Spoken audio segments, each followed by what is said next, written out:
രാവിലെ മുട്ടടിയാണ്. പക്ഷെ നമ്മൾ ഒരു ഹോട്ടലിനടുത്താണ്, അവിടെ വരുന്ന ഗസ്റ്റ് വന്നിട്ട് നിങ്ങളുടെ ഹോട്ടൽ കൊള്ളില്ലെന്ന് പറഞ്ഞ് ഇറങ്ങി പോകണമെന്ന് നമുക്ക് വിഷയമല്ല.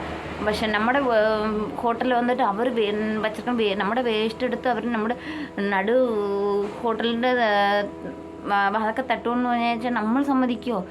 സമ്മതിക്കില്ലല്ലോ. ഏത് ഹോട്ടലിൽ താമസിക്കാൻ പറഞ്ഞവരും അവർ വരും ഇഷ്ടപ്പെട്ടില്ല ഇറങ്ങിപ്പോകണം. അവർക്കുള്ള പറ്റുന്നതൊക്കെ നമ്മളെ കൊണ്ട് ചെയ്യിപ്പിക്കുക, അത് വേറെ കാര്യം. പക്ഷേ അവരും നമ്മുടെ പൈസ തരുന്നു പറഞ്ഞിട്ട് അവർ കൊണ്ട് വലിയ വേസ്റ്റ് മൊത്തം നമ്മുടെ ഹോട്ടലിൽ തട്ടാൻ സമ്മതിക്കില്ല.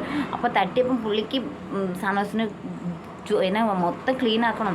നല്ലോണം പണി എടുത്തിട്ടുണ്ട്, നല്ലതായിട്ട് ക്ലീൻ ആക്കണം, എല്ലാം ചെയ്യണം.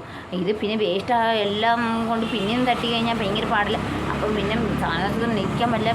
കട്ടയ്ക്ക് ചൊറിയുണ്ട്, അങ്ങോട്ട് കയറി ചൊറിയുണ്ട്. നല്ലോണം ഞങ്ങളിവിടെ ഞങ്ങളെ റാഗിങ് ചെയ്യുന്ന സാനവാസ് പറയുന്നത് ചെവര് കണക്ക് അത് തന്നെയായിരിക്കും.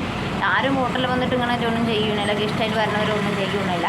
പക്ഷെ ചെയ്ത് വളരെ മോശമായിപ്പോയി. വേറെ എന്തെങ്കിലും കൊടുക്കണം, അല്ലെങ്കിൽ കുറച്ച് അവിടെ ഇവിടെയൊക്കെ ഇടായിരുന്നു. തട്ടിയത് അപ്പം പുള്ളിക്ക് സാനവാസിന് കൈ വിട്ട് പോയി. നന്നായിട്ട് പറയുന്നുണ്ട്. ബാക്കിയുള്ളവരൊക്കെ റിയാസിൻ്റെ ഒപ്പം അതങ്ങനെയല്ലോ, അത് അവിടെ തെറ്റുണ്ടോ ശരിയുണ്ടോ എന്നൊന്നും നോക്കൂല. അവർ ഗസ്റ്റ് മന്ത്രിക്കാലോന്ന് വിചാരിച്ച് അവരുടെ പുറകിൽ നിൽക്കുന്നുണ്ട്. അപ്പോൾ ഭയങ്കര അവരെല്ലാവരും ഷാനവാസിൻ്റെ എതിരെ നിന്നാലും പുള്ളി ഒറ്റയ്ക്ക് കട്ടയ്ക്ക് നിൽക്കണ്ടേ. വിട്ട് കൊടുക്കണം, ഒരു ഇഞ്ച് പോലും വിട്ട് കൊടുക്കണം.